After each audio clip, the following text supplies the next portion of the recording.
Hello everyone, I'm Bo from Brutal Commentary, and today I'm going to be breaking down our next matchup for UFC Fight Night 263. In this one, we have Donte Johnson taking on Sedriques Dumas. Johnson is 6-0 as a professional, so he's 5-0 in his last 5 fights. Meanwhile, Dumas is 10-3 as a professional, 2-2-1 in his last 5. 2 wins, 2 losses, and 1 no contest. For Johnson, this is going to be his UFC debut in the middleweight division. Now, he had fought on the Contender Series about 2 months ago, or exactly 2 months ago, where he won via first round knockout. And what was even more interesting about that is that was at heavyweight. So now he's going to be cutting to middleweight. But here's the thing about that. Johnson is not that big of a heavyweight. In fact, this was actually a much smarter decision to move down in weight. In fact, moving down to middleweight makes this even more interesting, as Johnson is 5'8" with a 74-inch reach. And in fact, in that fight on the Contender Series, he did not weigh that much at all. He weighed in at 209 pounds. So honestly, it was more like a light heavyweight who missed weight by 4 pounds instead of a heavyweight. But with that being said, all of Johnson's wins, all 6 of his wins, I should say, are all by first round knockout, either 90 seconds or less. Now, for Dumas, been in the UFC for a hot minute now, has some wins over Denis Tillulin and Cody Brundage, for example. Now, currently, of his 2 losses, as of recent, are 2 knockout losses of Nuritzian Ruziboyev and most recently, Mikhail Alexiachuk back at UFC 314. Now, his most recent fight, it was a no contest when Zach Reese basically hit the perfect kick to the nuts and Dumas could not continue whatsoever. Now, that was December at UFC Noche. Hey, so I'm a little surprised how quickly he was able to recover, because I remember seeing some posts and whatnot going, he could not feel his, nether regions for a couple of days. And I remember in that fight, he literally said he couldn't feel a thing. So I'm a little surprised by the more or less quick turnabout. But hey, if he's healthy enough to compete, who are we to stop him? Also, he might need that money. But that's a discussion for another day. What's kind of interesting this as well is Dumas is going to be coming in on short notice. It was originally supposed to be Nick Klein versus Johnson, but Klein got injured, and so Dumas has stepped in on short notice. Now, the biggest thing about this fight, or I guess the elephant in the room, is can Sedriques Dumas survive the first round against Donte Johnson? Because all of Johnson's fights, as I said, have been 90 seconds or less. 90 seconds or less. He has not left the first round, as all of his wins are by first round knockout. So that becomes the biggest question. Does his power carry in the later rounds? And does he have the cardio to go 15 minutes if need be? That's going to be answered in this fight, because while I don't think Sedriques Dumas is really UFC level, he does have at least enough UFC experience that he's gone 5 rounds before, and he actually has the tools to make Johnson go 3 rounds if need be.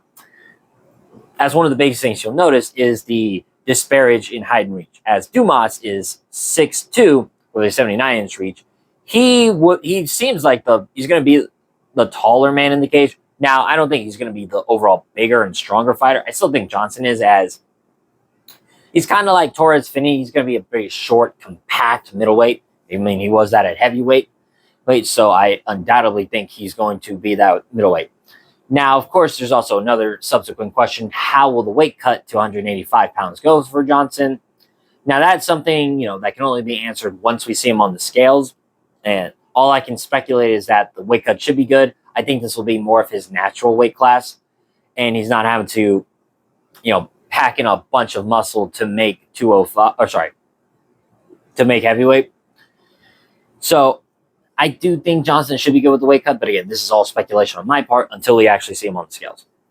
Now, as for their overall skill set, Dumas, I would say, is pretty well rounded. He has a tall man's game. Using that long reach of his as a persistent jab, and if fighters close the distance, he goes for a takedown, and he has overall some good control, being able to out wrestle Cody Brundage and control him for a majority of their fight. Same with Denis Tillulin.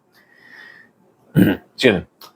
But he also has tall man defense, which is when a fighter is like as tall as Dumas, he's taller than most of his opponents. Oftentimes, you're going to see them lean their head back in a straight line instead of like moving their head, instead of having good head movement, as usually most fighters can't reach them. Now, of course, that also leads to major concern. If they're just constantly leaning back, eventually they're going to hit the cage and they're not going to have any space to move, and then they're going to get clipped. And I can totally see that happening as well in this fight. Now, for Johnson, honestly, not much to go off of, as his fight footage is not that long. But what we do know is that he's a very explosive athlete, strong for the division. He's going to be strong for this division, and he usually explodes in with with those wide overhand rights or big left hooks, kind of like going from point A to point B like that, and coming in with this long winging punch that, if it lands, might close the show. Now, excuse me. Overall, I guess there is going to be one big X factor in this fight. Like, how is Dumas going to come back after the nut shot? It's weird to say that, but that is kind of an X factor for me. As I said, the man said he could not feel anything. And that was not long ago. That was not even a month. Or sorry, it's not even been a month since that fight. And he's coming back on short notice to take on, this knockout artist. Now, again, Dumas, like I said, he has the UFC experience that he knows how to use his game pretty effectively, I would say. Being able to use his height and reach, oftentimes not. But there have been times when fighters are able to corral him, and either he's up against the feds, and kind of at that point, just kind of there to be hit, or, kind of a stationary target. And then there are other times where he's able to, pivot to his wrestling. But if the fighter has good takedown defense and is able to, like, say, reverse and get on top, or just deny the takedowns altogether, that's when a lot of Dumas's game falls apart. So, for this matchup, I got to go with Donte Johnson. Right now, I can see him implementing something very similar to what Mikhail Alexichuk did. Close the distance, never give Dumas any space to work, and then unload with bombs from the beginning to the end. Now, again, how he looks in the second and third round, that is a big question mark. Does his power carry? Another big question mark. But what I do know is that in the first round, Johnson is very dangerous, and I don't know Dumas is going to be able to survive the first round. Odds-wise for this fight, Johnson is a minus 375 to the plus 280 Dumas. Yeah, that got makes sense. I don't really think Dumas has much of a chance unless he's able to keep a persistent jab, kind of like I would say, do the Neil Magny approach, if you will. Jab at a distance, some leg kicks. If the opponent gets overzealous, go for some key takedowns, keep top pressure, and or just smother them smother them against the fence in the clinch, and more or less kind of win a boring decision. That's, I would say, Dumas's best that would be Dumas's best path to victory. When we have a knockout artist who's as explosive and as powerful as Johnson, you got to be perfect for 15 minutes. And Dumas is not the type of fighter to be able to stay perfect like that for 15 minutes. He does make mistakes. Like I said, he has that tall man's defense, which I can see Johnson timing in an explosive right hand, for example, to catch Dumas on the chin. And I think it's going to be a short night in the office. I'm going to go with Donte Johnson, and I'm picking him via knockout in this one. But with that being said, that's been my breakdown of this fight. If you like the video, comment and subscribe. Next up, we'll have Timothy Kawamba taking on Chang Ho Lee. Until then, I've been Bo from Brutal Commentary. Thank you all for listening. Take care.